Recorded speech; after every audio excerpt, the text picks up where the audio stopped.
என்ன அவளுக்காக? நீ என் காதலை மறுக்கும் ஒவ்வொரு முறையும் என் இதயம் ஒரு கேள்வி கேட்கிறது. நான் போதாதவனா?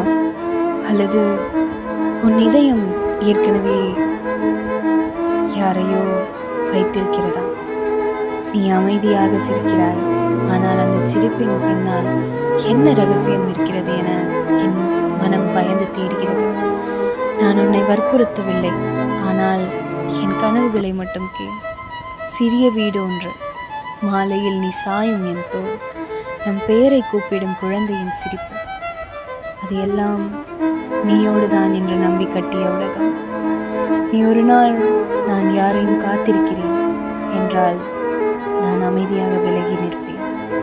ஆனால் உன் இதயம் இன்னும் காலியாக இருந்தால் அதில் நான் வாழ ஒரு சிறிய இடம். நான் பர்ஃபெக்ட், ஆனால் உன்னை மட்டும் முழுசாக லவ் பண்ணுறேன். ஒரு நாள் நீ திரும்பி பார்த்தா நான் இங்கே இருப்பேன், உன் எதிர்காலமாக இருக்க தயாராகி. உன்னவன்.